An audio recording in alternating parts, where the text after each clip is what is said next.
या जय हिंद। फिजिक्स का आज सेकेंड क्लास हो रहा है। प्रकाश का अपवर्तन, रिफ्लेक्शन ऑफ लाइट। इससे पीछे प्रकाश का परावर्तन और गोलीय दर्पण बताए थे। आज प्रकाश का अपवर्तन का इंपॉर्टेंट क्वेश्चन है जो प्राय परीक्षा में रहता है। प्रकाश का अपवर्तन, प्रकाश का परावर्तन अलग चीज होता है, अपवर्तन अलग होता है। देखो, प्रकाश का अपवर्तन, रिफ्लेक्शन ऑफ लाइट। अब इससे जो है बहुत सारा क्वेश्चन रहता है। प्रकाश का अपवर्तन क्या है? परावर्तन में बोले थे कि प्रकाश एक ही माध्यम में जब टकरा कर वापस लौट जाता है तो वो हो गया परावर्तन, है ना, रिफ्लेक्शन। और जब इसमें प्रकाश एक माध्यम को जो है क्रॉस करके दूसरा माध्यम में चला जाए, है ना, तो उसको कहते हैं प्रकाश का अपवर्तन, है ना। प्रकाश के अपवर्तन में माध्यम चेंज होता है। करा क्या कि ये माध्यम है, यहां मान लो ऊपर में जो है सघन माध्यम है,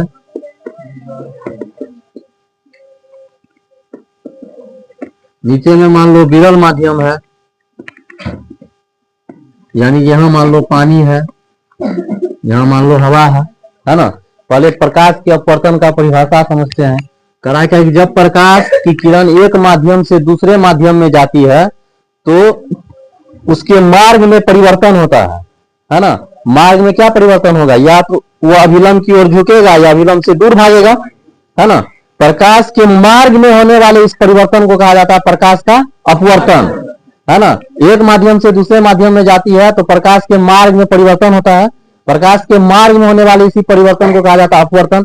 अब नियम है, जब प्रकाश की किरण सघन माध्यम से विरल माध्यम में आ रहा है, यानी कि पानी से हवा में जा रहा है, या पानी हो गया सघन, हवा हो गया विरल, है ना। हवा से कांच में जा रहा है, इस तरह से एक माध्यम से दूसरे माध्यम में जाएगा तो करा क्या कि उसके मार्ग में परिवर्तन हो जाता है।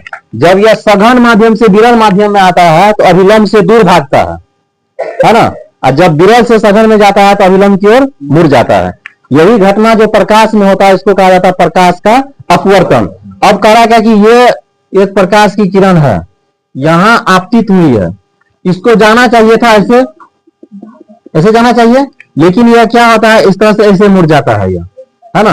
अब क्या कहते हैं, ये अभिलंब से दूर भाग गया तो ये प्रकाश की किरण आपतित हो रही है तो ये इसको कहेंगे आपतित किरण। इसमें ये मुड़ गई है तो इसे इसको कहेंगे अपवर्तित किरण, अपवर्तित किरण, इंसिडेंस रे, रिफ्रैक्टिव रे, है ना। ये जो है कोण जो बन गया, यह कोण हो गया आपतन कोण, ये हो गया अपवर्तन कोण। इसमें आपतन परावर्तन नहीं, अपवर्तन कोण, इसमें अपवर्तन हो रहा है ना, है। तो कहा क्या कि इसका, इस प्रकाश के जब प्रकाश सघन से जो है विरल में जा रहा तब उसका ये फिगर हुआ। कहा क्या कि इसका दो नियम है प्रकाश के अपवर्तन का, ये आपतित किरण, अपवर्तित किरण और अभिलंब, ये जो अभिलंब लिखे हैं तीनों एक ही बिंदु पर मिलता आता है, एक ही बिंदु पर आ रहा है। और दूसरा नियम बताए हैं, परावर्तन में था आपतन कोण बराबर परावर्तन कोण, लेकिन अपवर्तन में यह आपतन कोण बराबर नहीं होता, उसका अनुपात बराबर होता है। किसी भी दो माध्यम के लिए, है ना, आपतन कोण का जया यानी कि साइन आई और अपवर्तन कोण का जया यानी कि साइन आर का अनुपात क्या होता है, स्थिरांक होता है। दूसरा नियम है कि साइन आई बटा साइन आर बराबर स्थिरांक, साइन आई बटा साइन आर बराबर स्थिरांक। किसी भी दो माध्यम के लिए, पानी लिए हवा लिए होगा, कांच लेंगे पानी ले लेंगे, कांच ले लेंगे हवा लेंगे, कोई भी दो माध्यम रहेगा तो साइन आई बटा साइन आर बराबर स्थिरांक। इसको स्नेल का नियम भी कहते हैं, इसको कहते हैं स्नेल का नियम, है ना। तो और रहता है कि प्रकाश के अपवर्तन से क्या समझते हैं, स्नेल का नियम क्या है। अपवर्तन बताएंगे, जब प्रकाश की किरण एक माध्यम से दूसरे माध्यम में जाती है तो उसके मार्ग में परिवर्तन होता है, अभिलंब की ओर झुकती है, अभिलंब से दूर भागती है। मार्ग में होने वाले इसी परिवर्तन को प्रकाश का अपवर्तन कहा जाता है। बट बोले दो नियम है, आपतित किरण, अपवर्तित किरण और अभिलंब तीनों एक बिंदु पर होता है। आपतन कोण की जया और अपवर्तन कोण की जया का अनुपात एक स्थिरांक होता है, जिसे कहा जाता है स्नेल का नियम, स्नेल का नियम। ये हो गया प्रकाश के अपवर्तन। अब कहा इस प्रकाश के अपवर्तन का उपयोग हम लोग क्या देखते हैं दैनिक जीवन में, कहाँ कहाँ इसका उपयोग देखते हैं, उदाहरण देखते हैं। तो कहा क्या कि पानी से भरा एक कोई गिलास ले लेंगे, उसमें कोई रॉड डालेंगे तिरछा करके, तो लगेगा कि रॉड जो है मुड़ा हुआ है, प्रकाश का अपवर्तन का वहां नियम लागू हो रहा है ना। करा क्या कि पानी से भरा बाल्टी है, उसको जो ध्यान से देखोगे तो लगेगा कि उसका ऊंचाई ज्यादा है, प्रकाश का अपवर्तन का उपयोग हो रहा है। फिर करा कि प्रकाश के अपवर्तन का जो है नियम कहाँ उदाहरण देखते हैं, तो गर्मी के दिनों में सड़क पर मरीचिका बनता है, लगता है कि सड़क के आगे में जो है जब ज्यादा गर्मी पड़ता है तो आगे में पानी है ना। ये प्रकाश का जो है अपवर्तन का नियम जो है देख रहे हैं, है ना। परावर्तन होता है दर्पण द्वारा, अपवर्तन होता है लेंस द्वारा, है ना। अब कह रहा था कि ये प्रकाश के अपवर्तन में, ये प्रकाश का अपवर्तन हुआ। अब कह रहा था कि इसमें एक टॉपिक आता है, प्रकाश के पूर्ण आंतरिक परावर्तन क्या है या क्रांतिक कोण क्या है। इससे ऑब्जेक्टिव में ये जो बता रहे हैं स्नेल के नियम पे देता है। अब क्रांतिक कोण समझना है, क्रांतिक कोण, क्रिटिकल एंगल, क्रिटिकल एंगल, इसको अच्छा समझो। क्रांतिक कोण क्या है, करा था कि जब प्रकाश की किरण, अब जैसे यही जो चीज बताया, जब प्रकाश की किरण सघन माध्यम से विरल माध्यम में आए, क्रिटिकल एंगल तभी बनेगा। यह हो गया सघन माध्यम, है ना, और ये हो गया विरल माध्यम। इस तरह से जो है प्रकाश की किरण यहाँ पे आया, इसको जो है यह क्या होता है, सघन माध्यम से विरल माध्यम आने के बाद अभिलंब से दूर भाग गया, तो यह हो गया आपतन कोण, यह हो गया अपवर्तन कोण। फिर इसको ऐसे मान लो बढ़ाए, ऐसे दिए, ये क्या होगा, फिर जो है थोड़ा सा इधर हो जाएगा। क्या देख रहे हैं, जैसे जैसे यहाँ आपतन कोण अब यह हो गया, जैसे जैसे आपतन कोण बढ़ाते हैं अपवर्तन कोण भी इसका क्या होता है, बढ़ रहा है। फिर एक समय ऐसा आता है कि प्रकाश के यह एक आपतन, निश्चित आपतन कोण के लिए ये प्रकाश का जो किरण है यह दोनों माध्यम को जो अलग कर रहा है उसके सतह पर जो है यह अपवर्तित होने लगता है। यानी कि यहां था तो आपतन कोण, अपवर्तन कोण यहां तक था, इस किरण को थोड़ा सा और आपतन कोण को बढ़ाया तो अपवर्तन कोण क्या होगा, ये हो गया। इसको फिर आपतन कोण को यहां से यहां कर दिए तो यह जो है प्रकाश का किरण दोनों माध्यम को जो अलग कर रहा है यह रेखा इसके जो है अक्ष के समरूप में आ गया, है ना। अब कह रहा है कि इस आपतन कोण से यदि जरा सा भी थोड़ा सा बढ़ाएंगे इसके जो है आपतन कोण को, तो प्रकाश का किरण दूसरे माध्यम में अपवर्तन होने के बदले इसी माध्यम में परावर्तित हो जाएगा, जिससे आया उसी माध्यम में चला जाएगा। इसको कहा जाता है पूर्ण आंतरिक परावर्तन। अब देखो ये जो है अभी जब यह इस तरह से जो है अपने अक्ष पे जा रहा था, यहां से यहां का कोण कितना हो गया, 90 डिग्री, 90 डिग्री हुआ ना। ये 90 डिग्री अपवर्तन कोण हुआ, इसके संगत जो आपतन कोण होगा ये आपतन कोण हुआ, है ना। 90 डिग्री अपवर्तन कोण के संगत जो आपतन कोण होता है उसको कहते हैं क्रांतिक कोण। क्या कहते हैं, क्रांतिक कोण। लिखेंगे जब प्रकाश की किरण एक सघन माध्यम से विरल माध्यम में आता है तो जैसे जैसे आपतन कोण को बढ़ाते हैं अपवर्तन कोण का मान भी वैसे वैसे बढ़ता है। एक समय ऐसा आता है कि आपतन कोण के एक विशेष मान के लिए प्रकाश की किरण दोनों माध्यम को अलग करने वाली सतह के अक्ष के अनुरूप जो है अपवर्तित होने लगता है। अब यदि इससे जरा सा भी आपतन कोण को बढ़ाएंगे तो प्रकाश की किरण उसी माध्यम में जिससे आया उसी माध्यम में जो है वापस अपवर्तित न होकर परावर्तित हो जाएगी। यह जो आपतन कोण बन रहा है, अपवर्तन कोण बन रहा है, इस 90 डिग्री के संगत जो आपतन कोण है उस कोण को कहेंगे क्रांतिक कोण। क्रांतिक कोण यानी कि इस क्रांतिक कोण से अब ज्यादा यदि जरा सा भी इसके कोण को बढ़ाए, क्रांतिक कोण ये हो गया। ये जो कोण बना था कोण क्या हुआ, क्रांतिक कोण हुआ ना, है। इस पर क्वेश्चन रहता ही है इसलिए अच्छा समझ लो, ये क्रांतिक कोण समझ गया ना। अब इस क्रांतिक कोण से यदि जरा सा भी इसके आपतन कोण को बढ़ाओ, ऐसे कर लो, तो अब क्या होगा, इसको इधर अपवर्तित होने के बदले में उसी माध्यम में यह परावर्तित हो गया, है ना। क्योंकि हो रहा था अपवर्तन का घटना, हो गया परावर्तन, इसलिए इसको कहेंगे पूर्ण आंतरिक परावर्तन। क्या कहेंगे, पूर्ण आंतरिक परावर्तन, टोटल इंटरनल डिफ्रेक्शन, है ना, टोटल इंटरनल डिफ्रेक्शन, पूर्ण आंतरिक परावर्तन। इसका ये घटना जो होता है हीरा के अंदर होता है, हीरान, इसीलिए हीरा चमकता है। ये घटना बोले कि गर्मी के दिनों में जब जहां सड़क है तो जब तेज धूप पड़ता है तो सड़क जो है तुरंत गर्म हो जाता है ना। गर्मी के दिनों में जो आप बिना चप्पल का सड़क पर जाओ तो लगेगा जैसे आग पर पैर दे दिए हैं, तो तुरंत गर्म हो जाता है सड़क। तो सड़क तुरंत गर्म हो गया तो उसके ऊपर का हवा जो है वह गर्म हो जाएगा तुरंत। सड़क के ऊपर का जो 2, 3, 4, 5, 10 मीटर तक का हवा, फुट का हवा, वो क्या हो गया, गर्म हो जाएगा। तो गर्म होने के बाद हवा क्या होगा, वो ऊपर उठता है ना। तो हवा वहां जो है पतला हो गया तो वो बन गया क्या, विरल माध्यम बन गया। लेकिन उससे ऊपर का हवा जो ठंडा है, तो ठंडा है तो वह जो है घना होता, तो वो बन गया सघन माध्यम बन गया। तो अब प्रकाश की किरण अब सघन माध्यम से विरल माध्यम में आने लगा ना है। शरत के कारण उसके ऊपर का जो माध्यम है वह विरल बन गया, हवा ठंडा गर्म हो गया, ऊपर उठ गया, वहां पतला हवा, ऊपर का हवा जो है वह ठंडा है जहां तक, वो हो गया विरल माध्यम। तो विरल से सघन माध्यम में आ रहा है, इस कारण जो है वहां क्या होता होने लगता है, ये पूर्ण आंतरिक परावर्तन का घटना घटने लगता है, जिससे लगता है कि आगे जो है पानी है, जैसे आगे जाएंगे फिर लगेगा आगे पानी है। इस घटना को कहा जाता है मृग मरीचिका, है ना। वास्तव में पानी रहता नहीं, यह जो है प्रकाशीय भ्रम है, प्रकाशीय भ्रम है। मृग मरीचिका नाम क्यों पड़ा, तो बोले क्या कि यदि तो कोई हिरन जो है कहा जाता है, हिरन यदि कोई रेगिस्तान में जब भटक जाता है और तेज धूप पड़ रहा है, तो पानी की तलाश में जो है उसको लगता है आगे पानी है, वहां जाता है, फिर वहां से आगे बढ़ जाता है पानी, और पानी की तलाश में वो दौड़ते रहता है, अंतिम में मर जाता है प्यास से, इसलिए उसका नाम पड़ गया मृग मरीचिका। तो प्रकाश के अपवर्तन का घटना जो है यहाँ पे होता है ना, मृग मरीचिका में। फिर करा ऑप्टिकल फाइबर बनाया गया इस सिद्धांत पर प्रकाश के पूर्ण आंतरिक परावर्तन का उपयोग करके ऑप्टिकल फाइबर बनाया गया। ऑप्टिकल फाइबर वह फाइबर होता है जिसमें प्रकाश के तीव्रता के में हानि किए बिना, कम हानि किए बिना उसको जो है दूर तक भेजा सकता। जैसे मान लो यहाँ से टॉर्च जलाएगा, 10 मीटर तक टॉर्च का रोशनी अच्छा जाएगा, और उसके बाद जैसे जैसे आगे बढ़ते जाएगा रोशनी उसका क्या होगा, कम होते जाएगा ना वे है।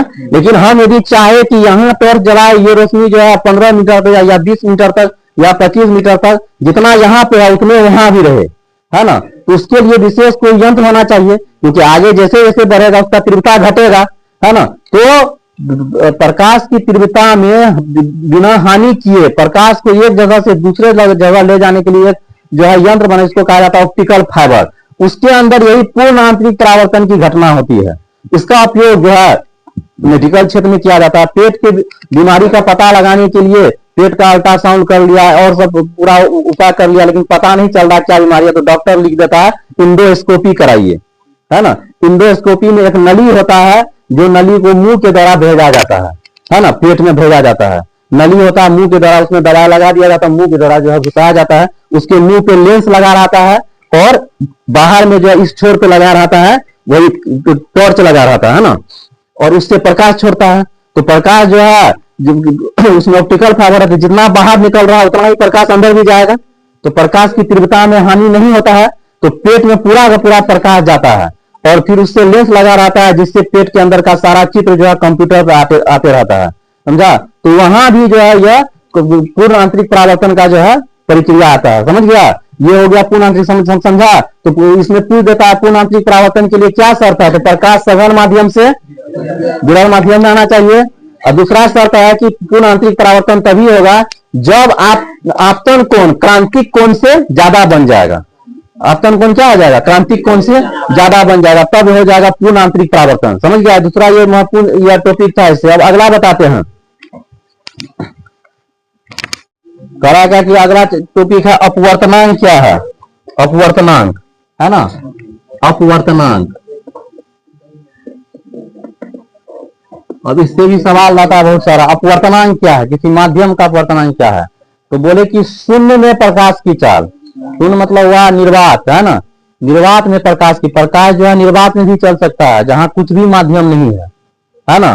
किसी माध्यम में प्रकाश की चाल के अनुपात को क्या कहा जाता है, अपवर्तनांक, है ना।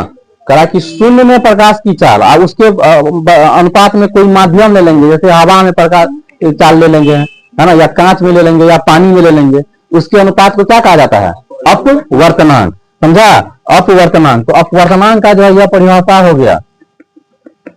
अपवर्तनांक शून्य या निर्वात, शून्य या निर्वात में प्रकाश की चाल, अब बटे माध्यम में प्रकाश की चाल, माध्यम में प्रकाश की चाल, इसे ही कहा जाता है अपवर्तनांक, है ना। शून्य में प्रकाश की चाल बटे माध्यम में प्रकाश की चाल के अनुपात को कहा जाता है अपवर्तनांक, समझा। अब कह रहा था कि इस पे जो है सवाल देगा कि किसी हीरा में प्रकाश की हीरा का अपवर्तनांक या पारा का अपवर्तनांक 1.33 है ना, या वायु का अपवर्तनांक जो है 1.31 है, इसका क्या अर्थ है। क्वेश्चन पूछ देगा कि हवा का अपवर्तनांक 1.31 है, इसका क्या अर्थ है? तो लिखेंगे इसका मतलब हुआ कि हवा का अपवर्तनांक 1.31 है, इसका मतलब हुआ कि शून्य में प्रकाश की चाल बटे हवा में प्रकाश की चाल का जो अनुपात होगा वह कितना होगा? 1.31।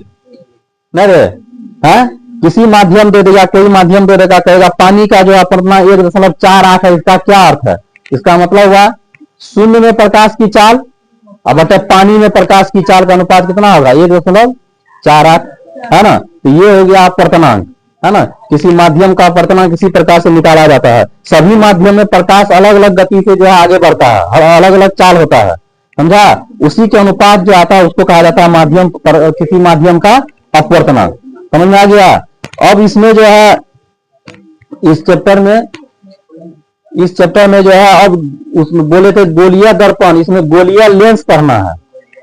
गोलीय लेंस, गोलीय दर्पण बोले थे कि एक ठो गोला का जो है कोई कटा हुआ भाग होता है, लेकिन गोलीय लेंस दो गोला का अवधानिष्ठ भाग होता है, नहीं होगा। गोलीय लेंस जो है गोलीय लेंस स्फेरिकल लेंस, है ना। कहा कि दो गोला है, दो कांच का यह गोला है, इधर देखो, है ना। दो कांच के गोले का अवधानिष्ठ भाग जो है गोलीय लेंस कहलाता है ना। यह दो प्रकार का होगा, उत्तल लेंस और अवतल लेंस। उत्तल लेंस और अवतल, इस तरह से जब ऐसे जो है कटा, इस तरह से हो गया, है ना, ये हो गया उत्तल लेंस। इसको इस तरह से जो है रख देंगे तो ये हो जाएगा तुमको अवतल लेंस, नहीं होगा, है उत्तल लेंस अवतल लेंस।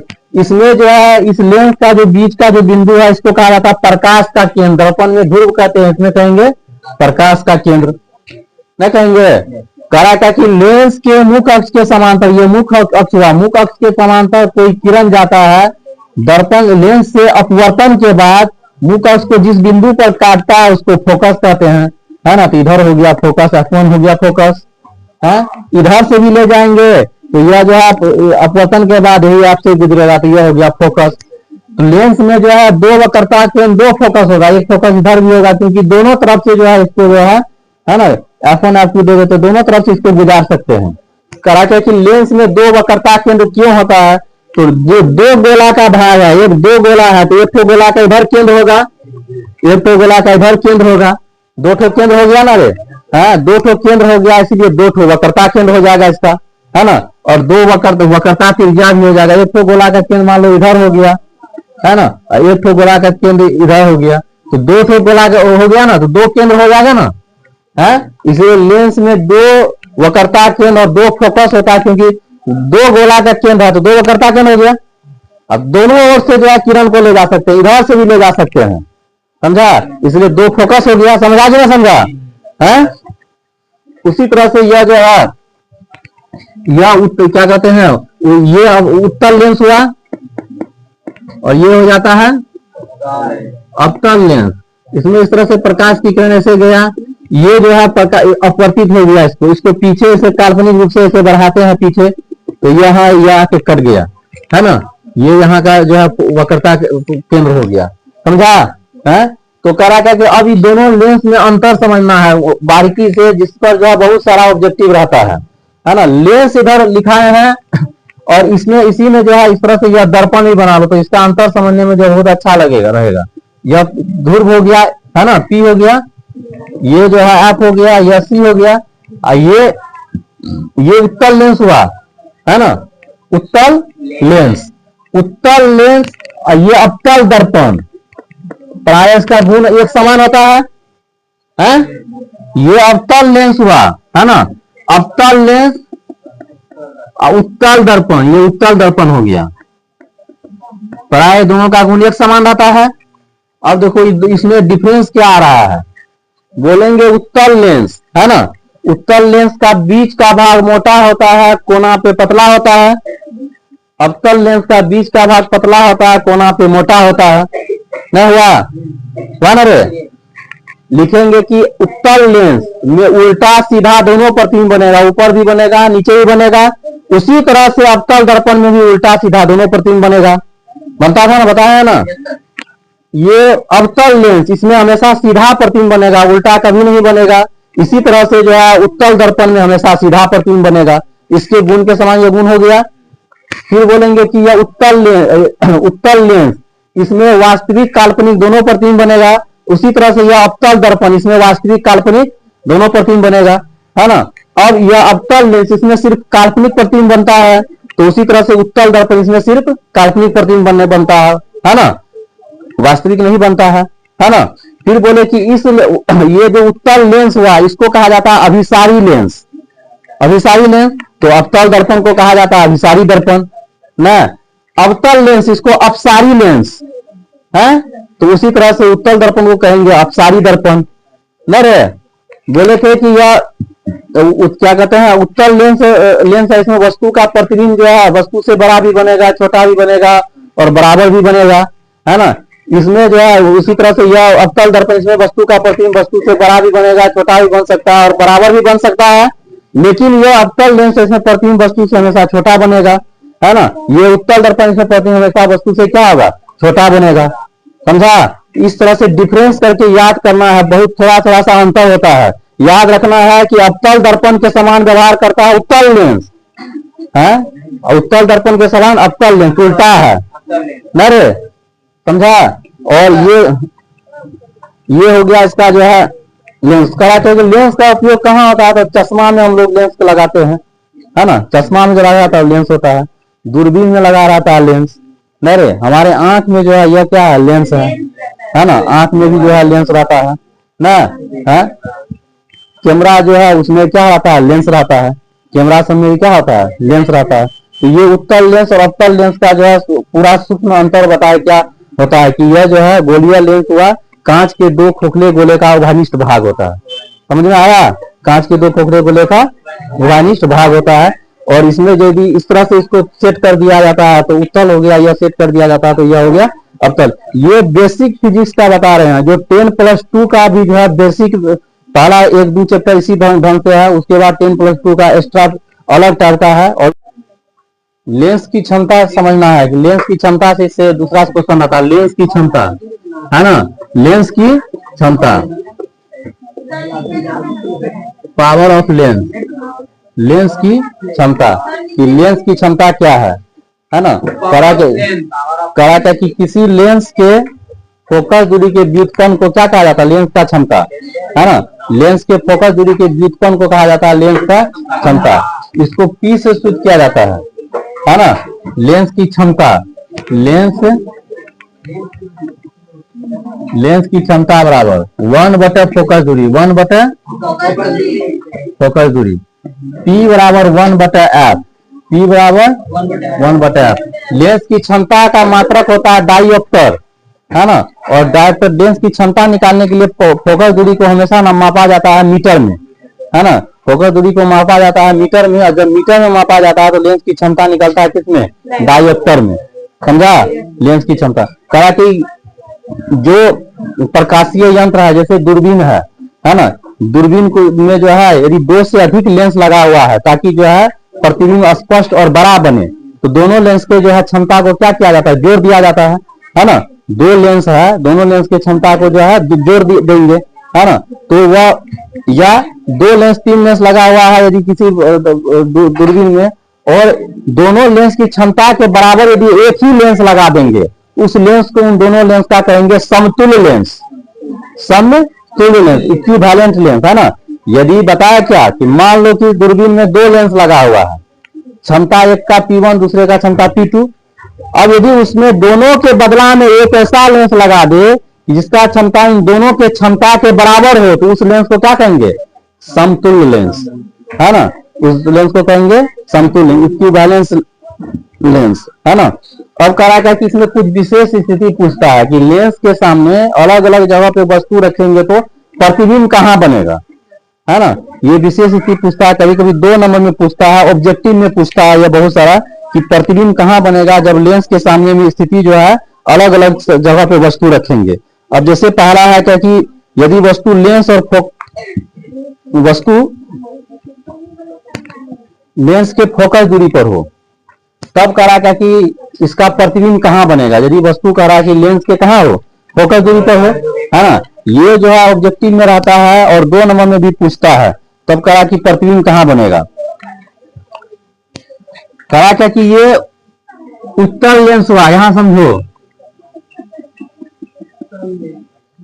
क्या कहते हैं, दर्पण बना, ये उत्तल लेंस हुआ, ऐसे उत्तल लेंस हुआ, पी हो गया, एफ हो गया, 2f हो गया, एफ डैश 2f डैश, है ना। कहा कोई वस्तु लेंस के फोकस दूरी पर हो, यहाँ पे हो, यही हुआ फोकस दूरी, या फोकस पे हो, वस्तु लेंस के फोकस पे हो, है ना, मुख्य फोकस पे, यहां से पहला किरण जाएगा मुख्य अक्ष के समांतर, पहला नियम यही होगा, पहला किरण मुख्य अक्ष के समांतर जाएगा। लेंस से अपवर्तन के बाद हमेशा यह फोकस से गुजरेगा, ऐसे चला गया। दूसरा किरण को जो है या तो हम एफ से ले जा सकते हैं या पी से ले जा सकते हैं, क्योंकि वस्तु एफ पर है तो एफ से तो जाएगा नहीं, दूसरा किरण पी से जाएगा, ऐसे यहां देखो ये से सीधा चले जाएगा, है ना, सीधा चले जाएगा, लेंस से अपवर्तित होने सीधा चला गया, और जो है यह कहीं जाके आगे कहीं जाके कटेगा, है ना, अक्ष पे नहीं कट रहा है। अब कह रहा था कि ये इसका चित्र बन गया, अब कहेगा कि इसमें प्रतिबिंब कहां, तो प्रतिबिंब की स्थिति यहां समझो, प्रतिबिंब की स्थिति एवं आकार, प्रतिबिंब की स्थिति एवं आकार। बोले क्या कि प्रतिबिंब यदि वस्तु यदि एफ पर है तो इसका प्रतिबिंब अनंत पर बनेगा, कहां बनेगा, अनंत पर, 1 नंबर में अनंत पर। 2 नंबर में इससे नीचे बन रहा है तो उल्टा बनेगा, क्या बनेगा, उल्टा, 2 नंबर में बनेगा उल्टा। 3 नंबर में वास्तविक बनेगा, यह उल्टा कहीं पे जाके कट रहा है, वास्तविक। और 4 नंबर में वस्तु से बहुत बड़ा, वस्तु से बहुत बड़ा, है ना। ये हुआ, अब इससे 4 ऑब्जेक्टिव फंस गया, है ना, कि यदि वस्तु जो है मुख्य फोकस पर है तो इसका प्रतिबिंब कहां बनेगा, उत्तल लेंस में, तो अनंत पे। प्रतिबिंब कैसा बनेगा, तो उल्टा बनेगा, क्लियर है, प्रतिबिंब कैसा बनेगा, उल्टा बनेगा। कहेगा यदि अनंत पे है तो प्रतिबिंब वास्तविक बनेगा, है ना, और वस्तु से क्या होगा, बहुत बड़ा होगा, वस्तु से क्या होगा, बहुत बड़ा होगा। ये जो है पहला स्थिति हुआ। 2 नंबर में पूछता है जब वस्तु जो है मुख्य फोकस पर है तो उसका प्रतिबिंब कहां बनेगा, समझा। अब दूसरा स्थिति इसमें देखो, फिर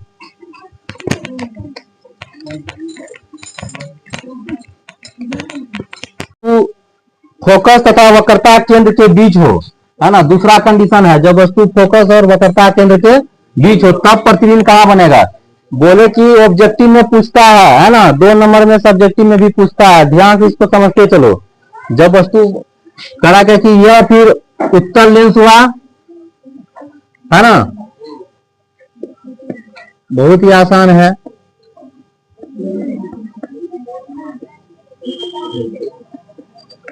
करा क्या कि अब दूसरा कंडीशन, जब वस्तु एफ और 2f के बीच में हो, ये हो गया एफ हो गया, 2f हो गया, यहां पे वस्तु कहीं हो, जब वस्तु एफ और 2f के बीच में हो, है ना, जब वस्तु एफ और 2f के बीच में है तो करा क्या कि प्रतिबिंब कहां बनेगा, काला किरण मुख्य अक्ष के समांतर, ऐसे गया, दर्प लेंस से अपवर्तन के बाद पी से ही होकर गुजरेगा, तो पी कहते हैं एफ से, है ना, फोकस से, है ना।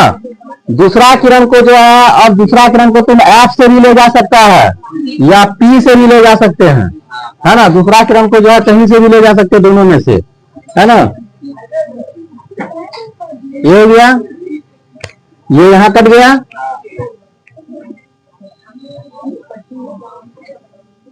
यहां पे इस वस्तु का प्रतिबिंब बन गया, है ना, वस्तु ये था, इसका प्रतिबिंब वहां बन गया। प्रतिबिंब की स्थिति और आकार क्या होगा, पहला नंबर में प्रतिबिंब बन गया 2f तथा अनंत के 2f के बाद अक्ष पर कट रहा तो अनंत हो गया यह, है ना, ये हो गया 2f तथा अनंत के बीच, अनंत के बीच। दूसरा नंबर हो गया उल्टा, उल्टा बना है। तीसरा बना है वास्तविक, तीसरा क्या बना है, चौथा बना है वस्तु से बहुत बड़ा, वस्तु से बड़ा, वस्तु से बड़ा, बहुत बड़ा नहीं है, वस्तु से बड़ा, है ना, वस्तु से क्या होगा बड़ा। इसी को ऐसे F1 और यहाँ F2 F1 F2 और ऐसे भी लिख सकते हैं या आप डैश भी लिख सकते हैं, समझा है? समझा रहे? ये दूसरा कंडीशन हो गया कि जब प्रतिबिंब वस्तु जो है 2F और F के बीच में हो, उसका स्क्रीनशॉट लेते जाना सभी जाते हैं।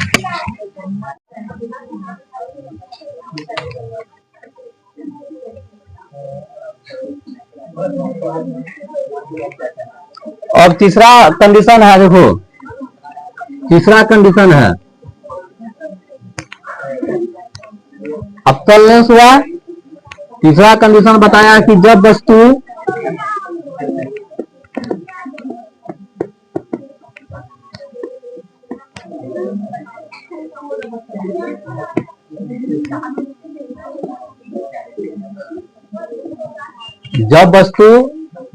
प्रकाश का केंद्र और मुख्य फोकस के बीच हो, यहाँ पे हो, है ना, यहाँ पे वस्तु हो, प्रकाश का केंद्र हो गया और मुख्य फोकस हो गया, है ना, प्रकाश यानी कि फोकस के अंदर वस्तु को रखे हैं, तब कैसे बनेगा, है ना। तो जब प्रकाश वस्तु पर फोकस के अंदर हो तो पहला किरण क्या हो गया, मुख्य अक्ष के समांतर ले जाएंगे, है ना। दर्पण लेंस से अपवर्तन के बाद कहां से गुजरेगा, यहाँ फोकस से गुजर गया है ना।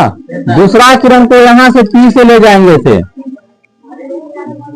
ऐसे गुजर गया। इसको काल्पनिक रूप से पीछे बढ़ाएंगे, है ना, इसको काल्पनिक रूप से पीछे बढ़ाएंगे,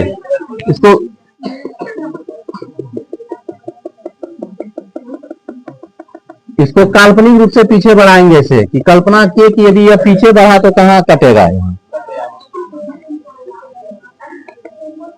ऐसे कट गया, है ना। सिर्फ यही एक स्थिति होता है अवतल लेंस में कि जब वस्तु का प्रतिबिंब सीधा बने, है ना। अलग टाइप का है, यही स्थिति होता है जब प्रतिबिंब क्या बनता है, सीधा बनता है इसमें, और काल्पनिक ये बन रहा है। अब इसमें लिखेंगे कि प्रतिबिंब क्या बन रहा है, प्रतिबिंब सीधा बना, यहाँ ऊपर में बन गया ना, तो प्रतिबिंब बन गया सीधा, और काल्पनिक बन गया, इसमें काल्पनिक बन गया। 3 नंबर में वस्तु से बहुत बड़ा बना, वस्तु से बड़ा ही नहीं, वस्तु से बहुत बड़ा। और 4 नंबर में हो गया अनंत पे अक्ष के ऊपर, है ना, अनंत पर, है ना। ये स्थिति होता है, इसलिए यह जो है प्रायः यह पॉइंट पूछा जाता है कि अवतल लेंस में यदि प्रतिबिंब मुख्य फोकस के अंदर हो तो प्रतिबिंब का जो है किस तरह का प्रतिबिंब बनेगा, है ना। क्या समझाओ, व्यक्ति कैसे दे देगा, कह देगा कि उत्तल लेंस है, वस्तु को मुख्य फोकस के अंदर रखा है, प्रतिबिंब कैसा बनेगा, सीधा बनेगा, 1 नंबर ऑप्शन। 2 नंबर कहेगा उल्टा बनेगा। 3 नंबर कहेगा कि इनमें से कोई नहीं बनेगा। 4 नंबर कहेगा दोनों बनेगा। तो जो होगा वो लगा देंगे, है ना। प्रतिबिंब सीधा जब बना तो काल्पनिक बनेगा, ऑटोमेटिक है ना। और सीधा बना उसके बाद जो इसमें वस्तु से क्या होता है, बड़ा ही बनता है ना। इसीलिए जो है करा क्या कि यह लेंस में जो है वो इसके लिए जरूरी है क्या कि वस्तु को जो है फोकस के क्या रखना पड़ेगा, अंदर, वस्तु को फोकस के अंदर रखना पड़ेगा, है ना, तब यह जो है सीधा बनेगा, समझ गया। यह लेंस चैप्टर था, जिस लेंस चैप्टर में जो है, अब इसमें एक क्वेश्चन कभी कभी पूछ देता है कि बिना छुए उत्तल, अवतल और कांच की प्लेट का पहचान कैसे करेंगे, है ना। बिना छुए उत्तल, अवतल और कांच की प्लेट का पहचान कैसे करेंगे, तो लिखेंगे बिना छुए उत्तल, अवतल और कांच की प्लेट का पहचान करने के लिए उसे किताब में छपे अक्षर के पास बारी बारी से ले जाएंगे, हैं। यदि किताब में छपा अक्षर, है ना, अपने वास्तविक आकार से बड़ा दिखा